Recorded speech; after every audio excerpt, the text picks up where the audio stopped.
The SEC Game of the Week on CBS Saturday afternoon from Death Valley. Headlines: a slew of ranked-on-ranked action across college football this weekend. Alabama looking to bounce back from that epic defeat to Tennessee last week on CBS. The Crimson Tide hosting Mississippi State. 9th-ranked UCLA looking for its 10th straight win, taking on 10th-ranked Oregon in Eugene. Going to be a lot of orange in Clemson, South Carolina. Syracuse 6-0 for the first time since 1987. And the 14th-ranked Orange have their sights set on 5th-ranked Clemson. It is an incredible weekend of college football in prospect, so let's figure out how to make it a lucrative one as well. As we welcome in CBS Sports college football writers Barrett Sallee and Tom Fornelli. Now, gentlemen, tough task for this week's SEC Game of the Week to live up to last week's in Knoxville, so let's not do that.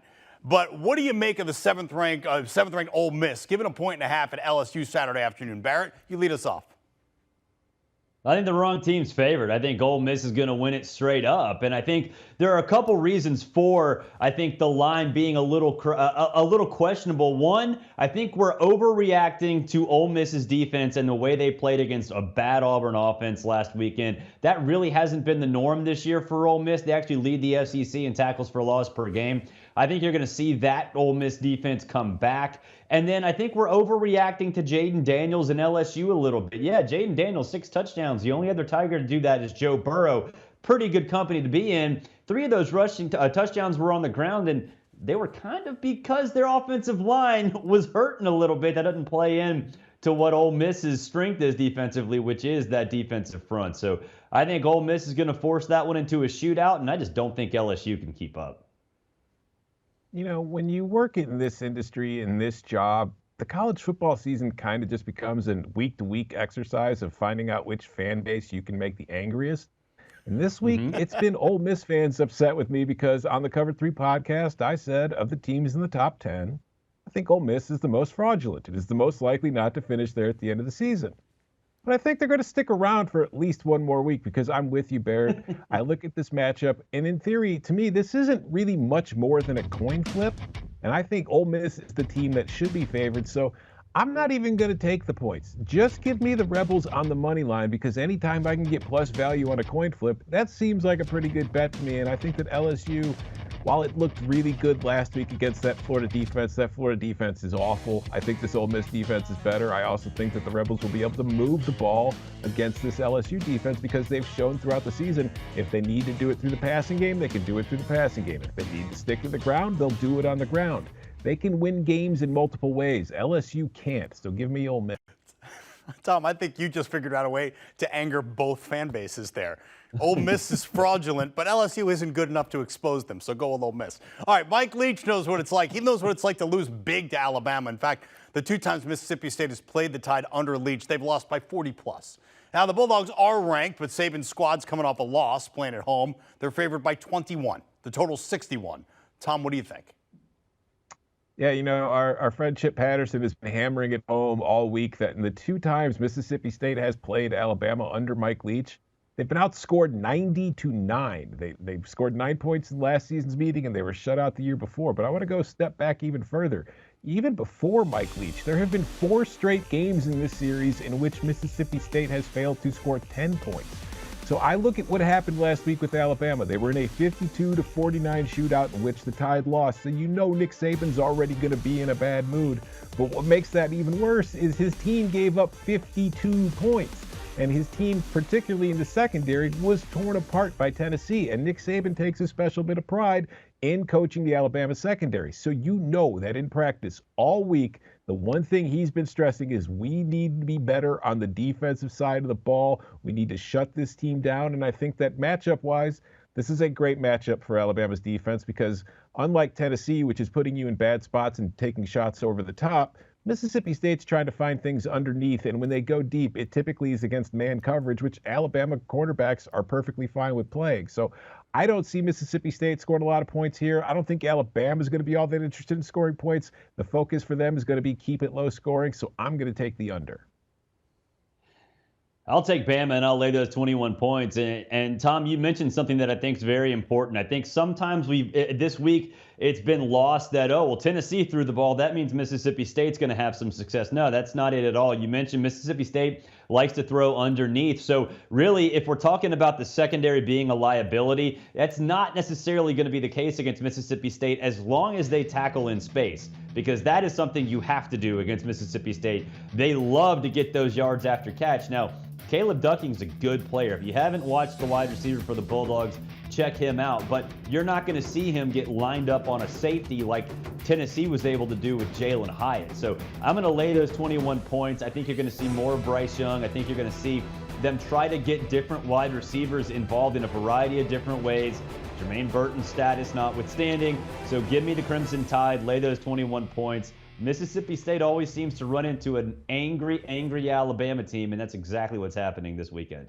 All right, let's move along. Chip Kelly went 46-7 as the Oregon head coach. Kind of put him on the map. Yep, he's 0-3 against the Ducks. But Kelly has UCLA on a 9-game winning streak because they head to Oregon to take on a Ducks team that's led by Bo Nix, who's accounted for 20 touchdowns and just 1 turnover during their own 5-game winning streak. Barrett, there's a lot of conflicting data when it comes to this game between the Ducks and UCLA, but the Ducks are given 6.5. The over-under is 70.5. What's the play here?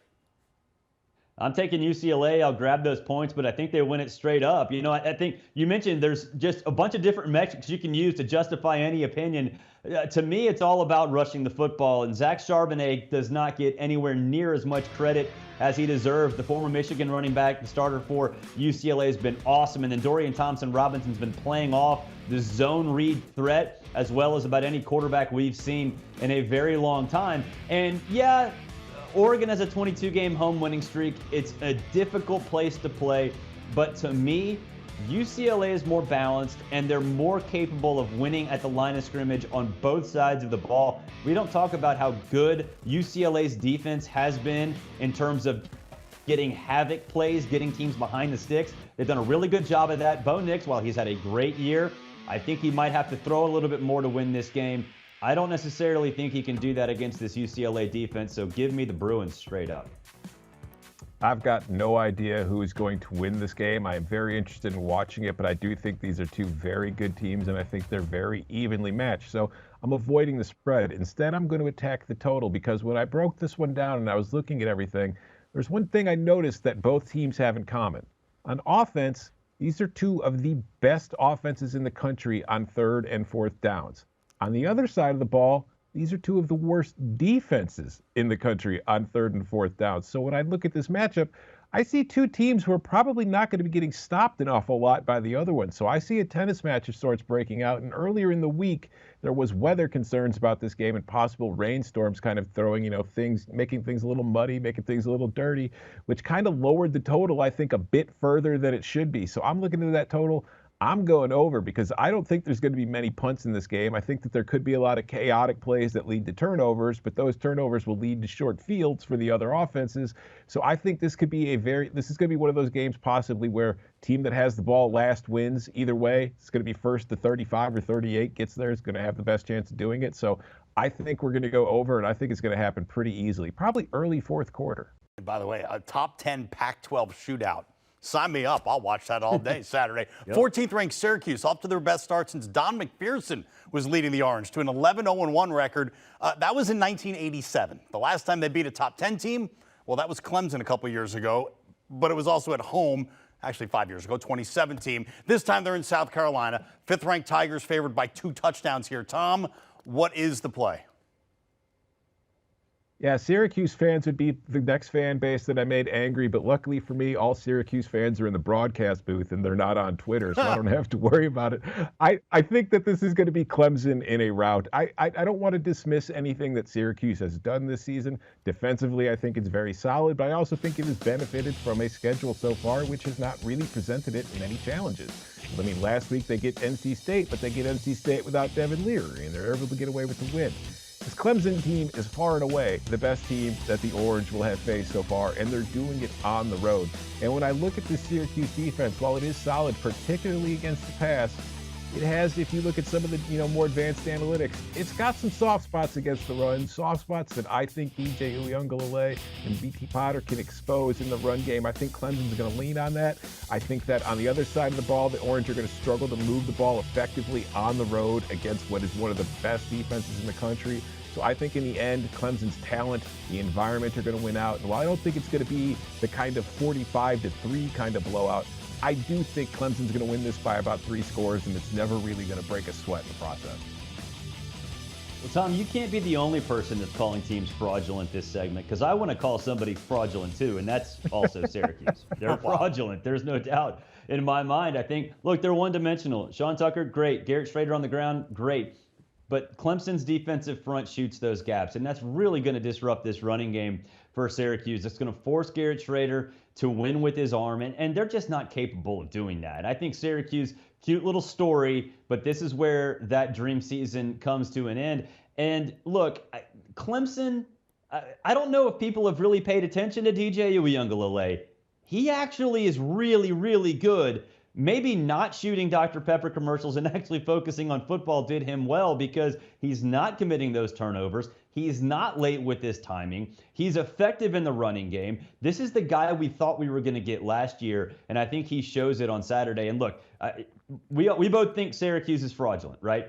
It's still a top 20 win. I think Clemson's going to put this on its mantle and be like, look, we don't play that many teams, but look at where Syracuse was when we beat them, even though I think in reality, like Tom and I both think, it's kind of fraudulent. And Clemson does seem like one of those teams also that's getting better and better as the weeks go on. Oklahoma State, they're getting 6.5 at home, where they've won a program record 12 straight. Their last loss in Stillwater came at the hands of Texas back in 2020. The Longhorns are back looking for their first win on in their last 5 true road games. I've already mentioned OK State getting 6. The total is 60.5. Tom, what do you think? Yeah, I'm looking at this one. The spread is kind of strange to me. Like, everybody I've talked to that has their own power ratings can't really understand why Texas is favored this much on the road against Oklahoma State. And the only thing I could think of is maybe Spencer Sanders isn't as healthy as we think. Like, if we saw last week, there were some rumors about Sanders being banged up. Got off to a really good start in that game against TCU, but as the game wore on, he got worse and worse. And I'm thinking that that's going to be the situation again this week. And I like Texas. I think offensively, they've got Quinn Ewers, who's one of the most talented quarterbacks in the country. I think they've got 2 excellent receivers. I think they have one of the best running backs in the country. And I think they have a young, physical offensive line that is getting better with every single week. And I look at the Cowboys. And again, this is another one of those fan bases I made angry when earlier in the season I said they were the fraudulent top 10 team. And, well, I guess I've been proven right, because they did lose to TCU last week. But my only point here is that I just think the Cowboys are kind of banged up, coming off of a double overtime game last week against TCU in which they blew a big lead. And now they've got to face a Texas team that, even though it's got a couple of losses, is still one of the better teams in the country. And I just think back to last week, what TCU receiver Quentin Johnston was able to do against this Oklahoma State secondary. I'm wondering what Texas's receivers will be able to do against this Oklahoma State secondary. So even on the road, Quinn Ewers' first road start, I don't care. I just think Texas has too much talent. I think they're going to win this game and cover the spread. So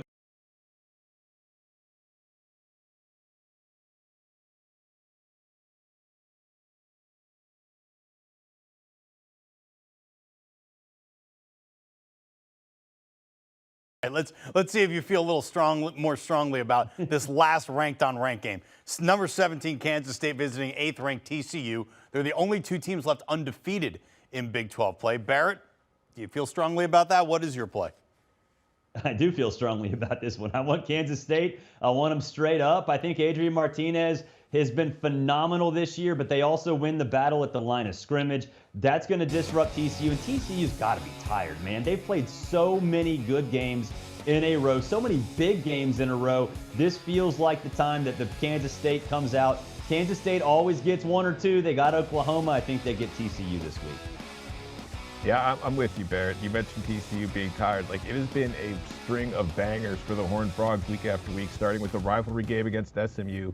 Then it's Oklahoma. Then it's Kansas. Then it's Oklahoma State. And now comes a Kansas State team that is the only other undefeated team in the Big 12. And it's a Kansas State team that likes to play physically. I think that this could be the week the Horned Frogs kind of crumble under the pressure, especially on the defensive side of the ball where they've showed a lot of weaknesses. So give me Kansas State and the points in what I expect to be another very good game in the Big 12 this weekend. In this segment, we talked about Bo Nix, quarterback of Oregon. Adrian Martinez, quarterback at Kansas State. I'm losing my mind because I can only think of them as Auburn and Nebraska, but here we are halfway through the season, and there they are. Barrett Sallee and Tom Fornelli. Guys, thanks so much. Let's recap the picks. Here's what Barrett and Tom agree upon here going into ranked-on-ranked battles on Saturday. They both like Ole Miss on the money line at LSU. Barrett and Tom taking Clemson -14 at home against Syracuse, and Kansas State getting 3.5 at TCU. Do you want a sports network that delivers everything that matters about the game? The highlights, the picks, the instant analysis, no yelling, no fake debates, no politics. Hit the subscribe button and never miss a moment.